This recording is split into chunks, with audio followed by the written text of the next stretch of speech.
Buenos días a todos. No voy a hablar mucho del tema de Gabriela, porque va a ser muy difícil que yo pueda seguir sino la presentación. Puse ahí una foto para recordarla, aunque la recordamos todos los días. Yo, aparte de ser ella mi jefa, éramos amigas, así que es bastante complicado sino seguir la presentación.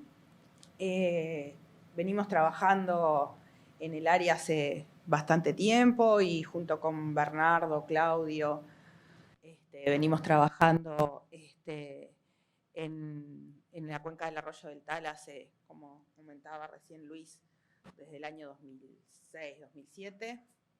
Y bueno, le llegó a Gabriela la propuesta de sumarnos con este proyecto de monitoreo y nos pareció súper interesante. Siempre, como decía Luis, habíamos querido meter la pata de cantidad y era bastante complicado.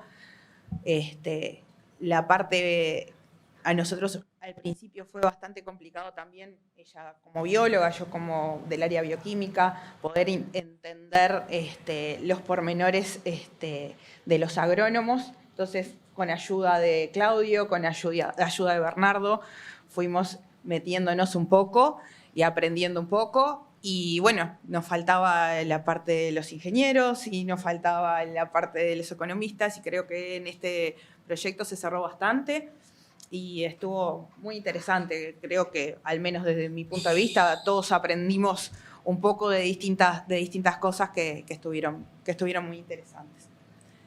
Las cuencas ya las presentaron, así que no voy a detenerme en eso, simplemente que es la cuenca del Arroyo del Tala, la que yo les venía hablando, la consideramos una cuenca experimental de largo plazo, ser una cuenca que venimos trabajando, como ya dijimos, del 2007, donde tiene muchas peculiaridades la cuenca, es de uso netamente agropecuario, está administrada casi en su totalidad por empresas que facilitan el tema de conseguir mucha información que nos permita nutrir distintas formas y discusiones de resultados. Entonces, es una cuenca bastante interesante para trabajarla, más allá de que hemos tenido una receptividad en cuanto a lo que es, digamos, algunos tipos de sugerencias para el manejo, entonces, y siempre hay un feedback bien interesante. Bueno, tenemos la cuenca del San Salvador, que presenta un plan de monitoreo de la DINASEA desde el año 2014. Bien.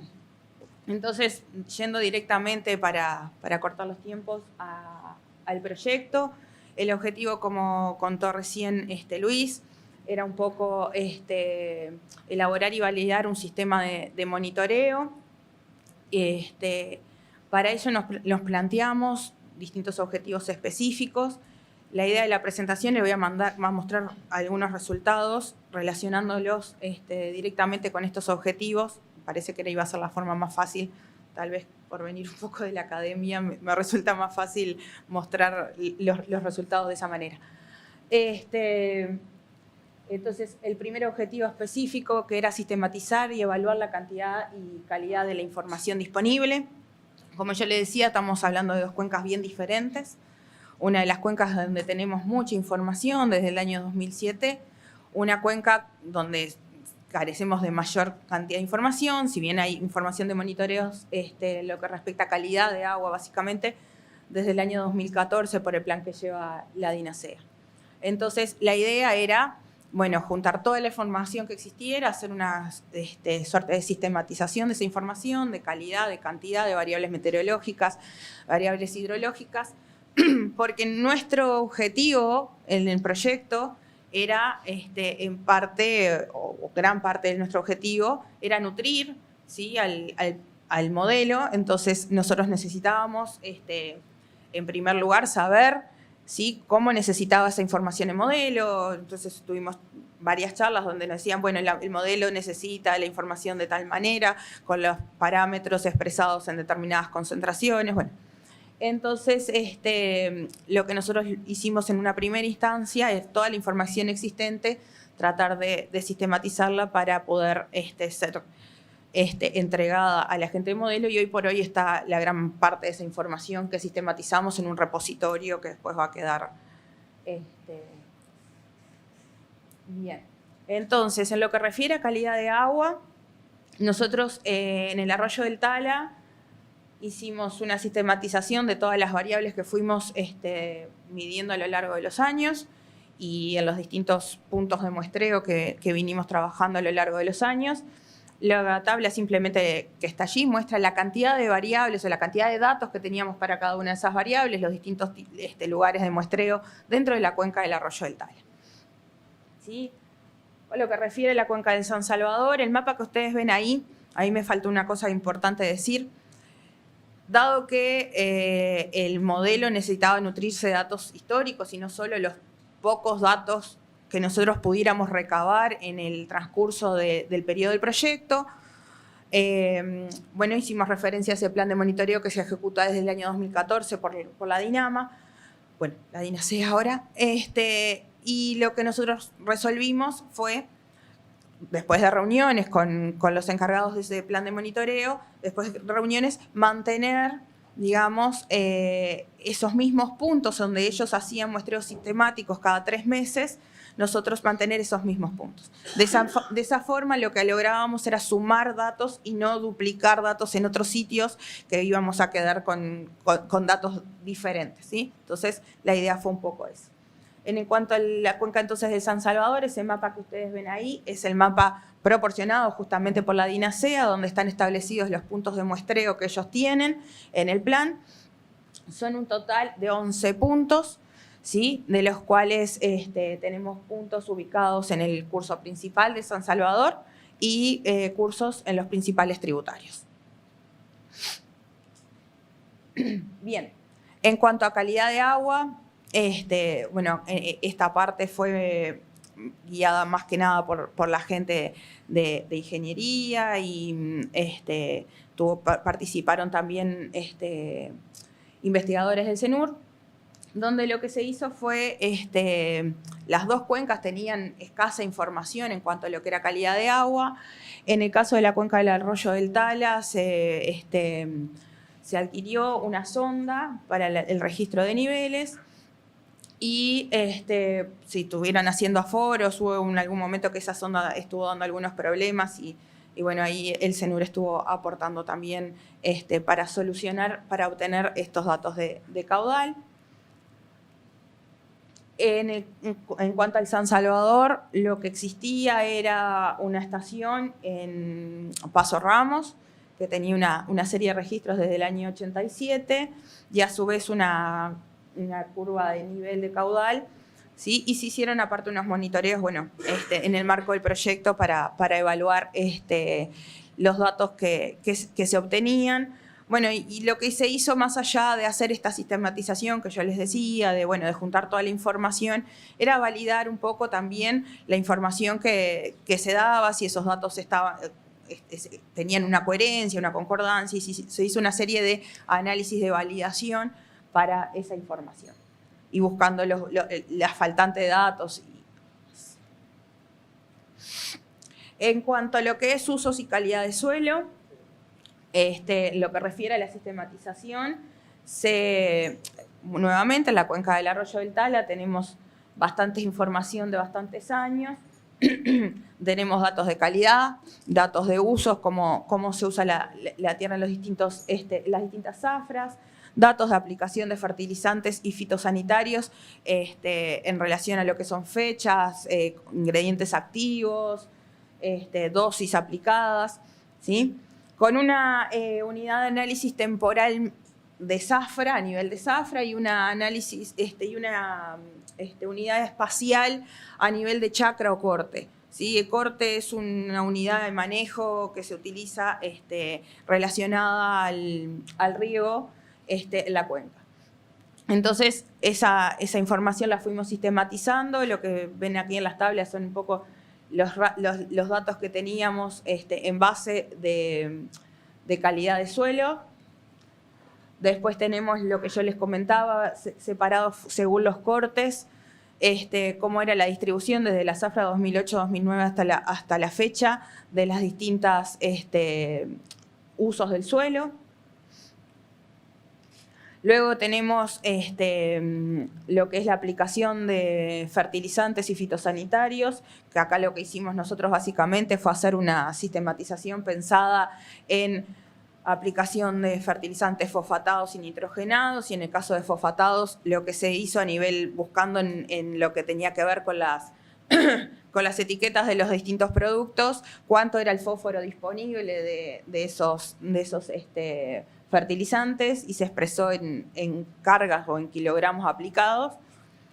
Lo mismo se hizo un poco con el tema de los fitosanitarios, se hizo un ranking de los más aplicados y se separó entre herbicidas, insecticidas y fungicidas, y a su vez de aquellos productos que entendíamos que se aplicaban con mayor asiduidad, lo que se hizo fue ver sus características químicas, si eran hidrosolubles o no, como para ver, porque hicimos una técnica de incluir muestreadores pasivos para la determinación de estos fitosanitarios en agua, y por tanto necesitábamos saber dónde íbamos a encontrar esos fitosanitarios, si iba a ser en columna de agua o si iban a ser más a nivel de sedimento. Bien, en cuanto al río San Salvador, voy a pasarlo medio rápido, básicamente porque calculo que cuando empiece a hablar, sobre todo Florencia, va a hacer bastante énfasis en esto. ¿Sí? Lo que se contaba era con un mapa del año 2018, el modelo digital de terreno y, bueno, y la carta digital de suelos. Eso era lo que había de información, básicamente, con respecto a lo que era uso y calidad de suelo. Y en base a eso se fue trabajando, nutriéndolo con más cosas que nosotros íbamos obteniendo a lo largo del proyecto.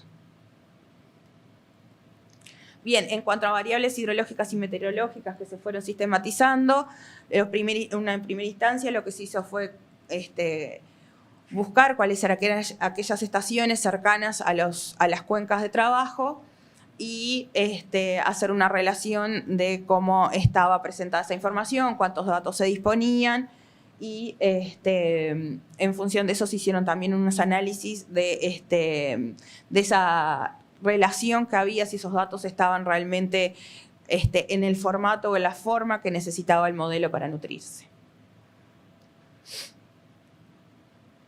Bien, ahora voy a los resultados en cuanto a lo que es la evaluación temporal de calidad de agua de ambas cuencas.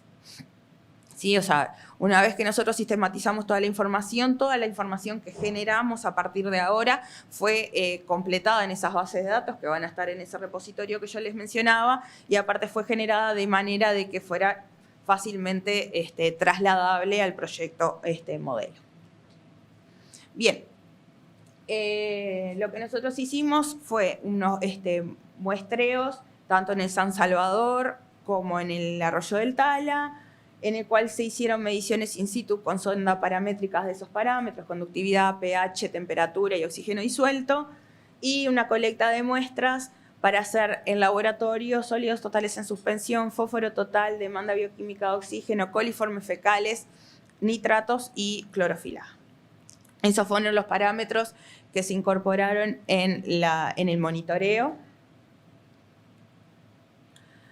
En cuanto al Arroyo del Tala, el punto que se seleccionó es el punto que está marcado arriba del todo, que es el punto que nosotros le llamamos T3.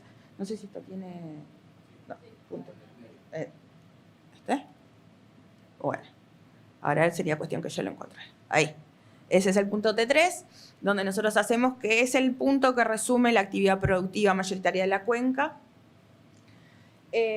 Lo que nosotros hicimos en este caso, como históricamente veníamos haciendo muestreos, tenemos datos históricos en ese sitio, y las muestras se sacaban por un tema de estadística por triplicado, se mantuvo el tema de sacar las muestras por triplicado.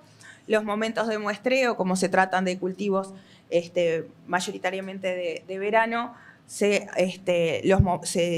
acompasaron los momentos de muestreo a los momentos del ciclo productivo, es decir, se hicieron muestreos a la presiembra, esos son agosto-septiembre, momentos a la posaplicación de agroquímicos, estamos hablando de los meses de diciembre, y a la poscosecha en mayo-junio. Las muestras fueron, como yo les decía, colectadas en ese punto, en el punto que es inmediatamente aguas abajo del sistema de producción. En cuanto al río San Salvador, como les comenté anteriormente, utilizamos los mismos puntos que utiliza la DINAMA y utilizamos el mismo protocolo, que era una única muestra por sitio, no por triplicado como lo veníamos haciendo en el caso del Arroyo del Tala. Lo que nosotros hicimos fue tener reuniones con la gente de DINASEA y establecer cuáles eran sus cronogramas de muestreo. Como ellos iban cada 3 meses, nosotros ir cada 1 mes y medio, entonces de esa manera nosotros íbamos a tener intercalados los muestreos y los datos de ellos y nosotros. Después un poco se desvirtuó con el tema de la pandemia porque las diferencias para poder ir a los muestreos fueron distintas. Nosotros teníamos más libertad, entre comillas, para salir a hacer muestreos. La DINASEA fue más complicado. Entonces, ahí después con el tema de la pandemia se desvirtuó un poquito el tema de ese intercalado de los datos. Bien, como yo les comentaba, una cosa que empezamos, que hacía con Gabriel, hacía mucho, que teníamos muchas ganas de hacerlo, y bueno, vimos que este era el momento de empezar a trabajar con muestreadores pasivos de fitosanitarios.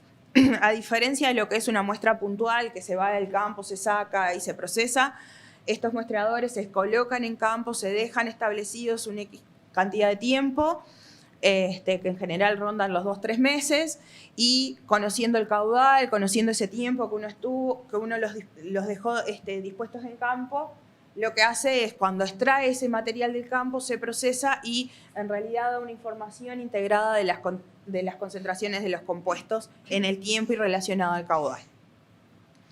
Se pusieron en la cuenca del Arroyo del Tala. Bueno, ahí hay unas fotos de la instalación de estos muestreadores, y ahí están las fechas. Desde la primera vez se pusieron del 18 de diciembre del 19 al 4 de marzo del 20, y la siguiente instancia del 9 de diciembre del 20 al 9 de febrero del 21.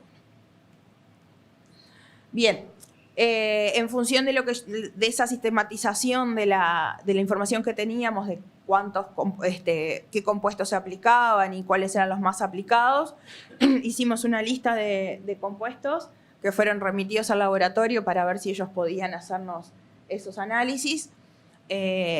Bueno, en algunos no tenían estándar, entonces lo hicimos a partir de datos, ¿cómo se llama? Le pedimos a los distintos laboratorios muestras para hacer la comparación, y luego de que tuvimos los resultados, aplicamos esa ecuación que está allí, que es lo que yo les decía, que tiene la concentración, tiene el caudal en el periodo en promedio y tiene el tiempo de despliegue como para saber las cantidades que había de fitosanitarios. Bien, básicamente en lo que refiere a resultados, obtuvimos que si bien son valores muy bajos,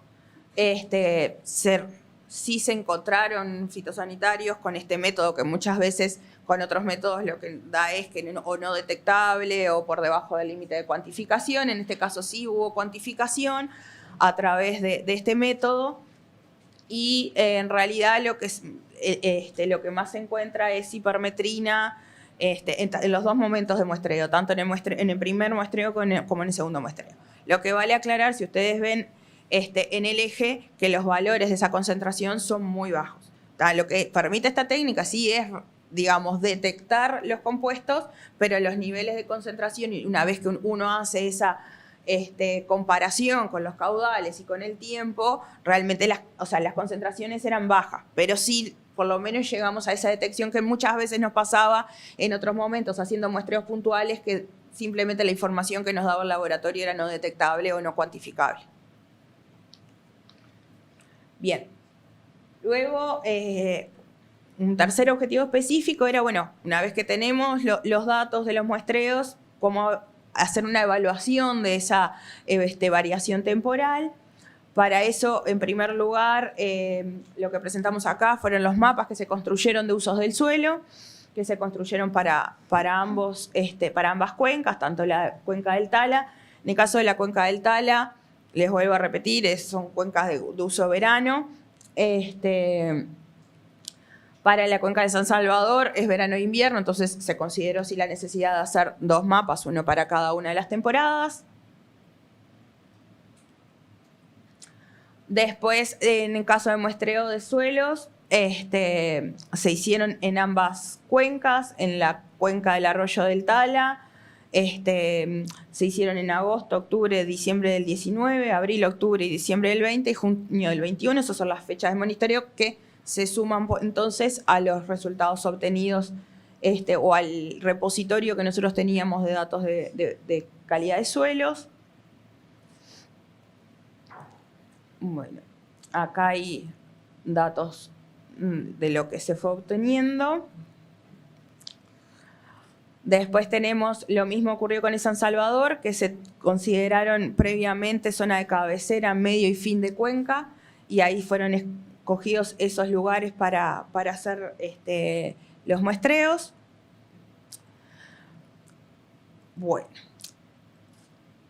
Luego hicimos, eso fue un poco, para mí, toda una novedad, básicamente, como nosotros disponíamos, bueno, del área de la cuenca y la gente de línea del GRAS pudo hacer lo que es la delimitación de cuencas a cada uno de los puntos de muestreo. Teníamos datos para cada uno de esos puntos de variables físico-químicas. Había un montón de información ahí en conjunto entre línea GRAS, Ángela, que ya la nombró hace un ratito Silveira. Se nos ocurrió buscar hacer algún tipo de análisis que resumiera ese uso de suelo de cada una de las microcuencas con métricas de paisaje. Eso está todavía en elaboración, si bien ya lo empezamos a trabajar, pero eso lo que daría sería un relacionamiento. Esto sigue siendo la delimitación de las microcuencas para cada una de las macrocuencas, digamos.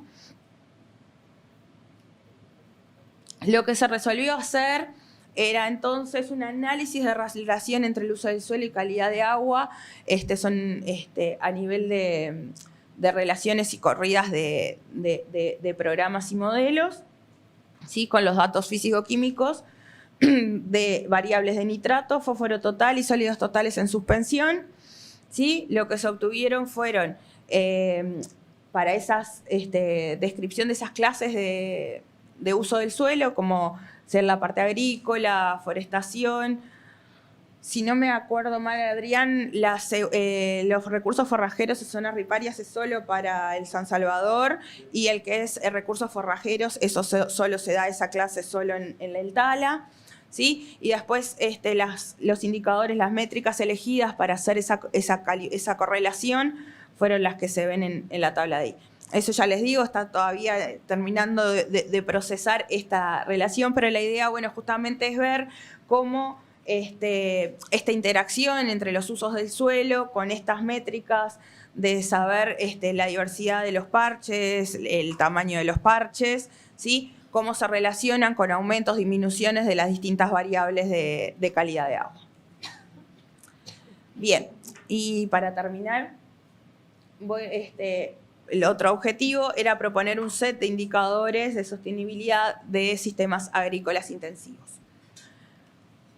Bien, ustedes se dirán, ¿para qué hizo el monitoreo? Tiene un montón de datos de calidad de agua, todos puestos en unas planillas hermosas, y son un montón de datos que muchas veces cuesta mucho ir uno por uno, ver si sube, si baja.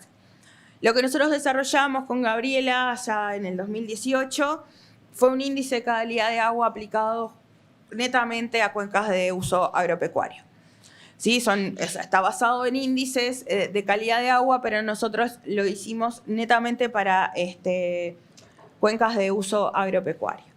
Entonces, nosotros con esos parámetros que están listados ahí, demanda bioquímica de oxígeno, nitrato, fósforo total, coliformes fecales y sólidos totales en suspensión, lo que hacemos con esa información, como todos están en sus distintas variables, nosotros no podríamos sumar, entre comillas, demanda bioquímica de oxígeno con nitratos, con fósforo, porque cada uno tiene sus variables, hacemos una normalización de esos datos, ¿sí? De manera de poder aplicar esa ecuación que tenemos ahí, ¿sí? y darnos una idea, un valor de un índice de calidad de agua. ¿Sí? Entonces, para eso, lo que nosotros tomamos cada uno de los parámetros y en función de literatura y en función de antecedentes nuestros, hacemos ese ranking o ese factor de normalización de 0 a 100, que es lo que rankea el índice rankea entre 0 y 100, considerando 0 la menor calidad y 100 la mayor calidad. Entonces lo que nosotros hacemos es establecer esos rangos para los cuales le vamos a dar esa asignación de valor a cada una de las variables y ahí sí poder hacer operaciones aritméticas, por decirlo de alguna manera. Y lo que nosotros obtenemos con esto entonces son un valor determinado para cada sitio de muestreo, si se quiere. Entonces, en vez de decir tiene tanto de fósforo, tanto de nitrato, tiene un 75 del índice de calidad de agua. Entonces, tal vez para la hora de la toma de decisión como herramienta es mucho más fácil ver un número que ver distintas variables.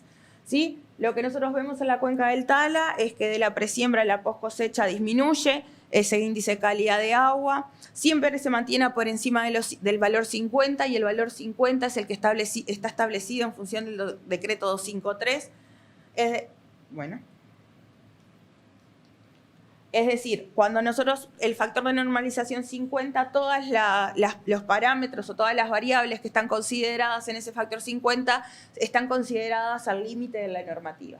Para abajo no cumplen la normativa, para arriba cumplen la normativa. Si el global del índice da 50 o más, quiere decir que el global de las variables que están incluidas en ese índice estarían cumpliendo el valor de la normativa. Entonces, lo que nosotros vemos es que si bien hay una tendencia a la baja muy leve del índice, siempre se encuentra por encima del valor 50. En el San Salvador hicimos lo mismo, pero ya no lo hicimos como presiembra, aplicación y post cosecha, porque en realidad no es, o sea, tiene agricultura continua, no lo podemos hacer tan delimitado como por momentos del ciclo. Entonces lo hicimos estacionalmente, verano, otoño, invierno y primavera. ¿Ah? Lo que nosotros vemos sí son índices de calidad de agua más bajos que el arroyo del Tala, lo cual era bastante esperable. En la gran mayoría de los casos, superando el valor 50, con muestreos puntuales que están por debajo de ese valor 50 o de ese valor mínimo aceptable, por decirlo de alguna manera. Bien, después hicimos análisis para ver solamente la naciente y la desembocadura, por decir, o el último punto antes de la ciudad de Dolores, del río San Salvador, a ver cómo se manejaban esos índices.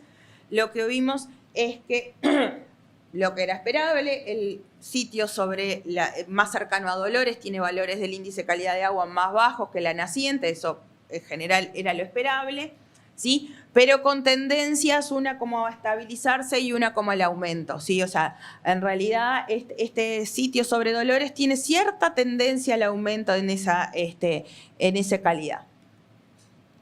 Y acá lo que hicimos es ver qué parámetro podría estar explicando esa variabilidad. Y en realidad, si nosotros vemos todos los parámetros, salvo el nitrato, podrían estar explicando que en realidad ese sitio, en el sitio más cercano a la ciudad de Dolores, haya ese aumento en el índice de calidad, porque en realidad el fósforo total, el fósforo total, por ejemplo, se mantiene más estable y en el caso del sitio sobre la naciente empieza a subir. En el caso de los sólidos totales en suspensión están teniendo un comportamiento distinto, o sea, suben en el sitio de la naciente y están como queriendo bajar en el sitio de la desembocadura y eso hace que el índice mejore. Y lo mismo pasa, con los coliformes, pero ahora esto no... Ay, ¿dónde estás? Acá. Lo mismo pasa con los coliformes, que hay un mayor descenso en el sitio más cercano a la ciudad de Dolores. Bien, luego hicimos una categorización del grado de intensificación agrícola, ¿sí? Con la aplicación de dos índices de intensificación agrícola, uno que es el índice de intensificación agrícola propiamente dicho, que considera hectáreas cultivadas, que este es el que usa el MGAP, y otro que es un índice de diversificación de cultivos. Con esta información, en realidad se la pudimos aplicar a la cuenca del Tala porque el índice de diversificación, porque era el que teníamos más información. En el caso del San Salvador, bueno, acá lo que vemos es que no hay correlación, porque hicimos una correlación entre el ICA, o sea, el índice de calidad de agua y estos índices. En el caso de San Salvador solo pudimos hacer ese que refiere al Ministerio de Ganadería porque no teníamos las, digamos, sí llegábamos a saber si había cultivo de invierno y verano, pero no a qué grado de cultivo de invierno y verano o a qué tipo de cultivo se refería, y eso lo necesitábamos sí o sí para hacer el de diversificación. Entonces solo pudimos hacer esto, lo que era esperable, un índice mayor en el San Salvador que en el Tala. Y luego, que les va a quedar también en el repositorio, un paper que sacamos como que nos permitiera unir todo, porque uno de los índices habla más de hectáreas, otros habla más de cultivos en el tiempo, otro habla de número de cultivos, y queríamos uno que hablara de todo. Que hablara, que diera el peso de la intensificación de uso del suelo, que diera el peso de la intensificación en cuanto al área ocupada, al número de cultivos por año. Entonces lo que nosotros creamos fue, en base a al índice que refiere a la cantidad de cultivos por año, lo ponderamos o le hicimos cierta ponderación en función de la presión de uso del suelo, ¿sí? En función de las hectáreas cultivadas en invierno y en verano, y en función de la equitatividad, que esa equitatividad está dada por ese índice de diversificación de cultivo, que la ventaja que tiene este índice es que considera, digamos, primero que separa mucho más las cuencas en función de su grado de intensificación, considerando también, no es un factor económico en sí mismo, pero sí una repercusión económica. Cuanto más diversificado, las probabilidades de pérdidas económicas por afectación de algún cultivo son menores, porque bueno, se supone que no se afectarían todos los cultivos y quedarían algún cultivo en pie, por decirlo de alguna manera. Entonces, una mayor diversificación o una mayor equitatividad en esos cultivos hace que ese índice sea considerado mejor. ¿Ah? Este índice básicamente lo que muestra acá es que, por ejemplo, si nosotros consideramos el índice de intensificación agrícola, serían bastante similares, el de diversificación de cultivos también, pero si nos vamos al ponderado, separa más las secuencias entre secuencias más intensivas a menos intensivas, pensándolo por varios lados. ¿Ah? Y después lo que tenemos acá es que hicimos una comparación con el índice de calidad de agua, y sí muestra mayor relación que lo que les mostré que mostraba los índices de intensificación o de diversificación. Sí muestra un comportamiento pensando que sube la intensificación y baja la calidad de agua. Que eso era lo que queríamos buscar, si había algún tipo de relación. Ahí igual después va a quedar en el repositorio el paper que sacamos con la discusión de este índice, que todavía le falta discusión, le falta seguir avanzando para ver, porque en las cuencas del Junco dio bien, pero nada, tenemos que trasladarlo a otras cuencas también donde tengamos toda esa información. Lo que pasa es que a veces tener toda esa información para la aplicación del índice a veces no es fácil. Bueno, muchas gracias, Noelia Rivas.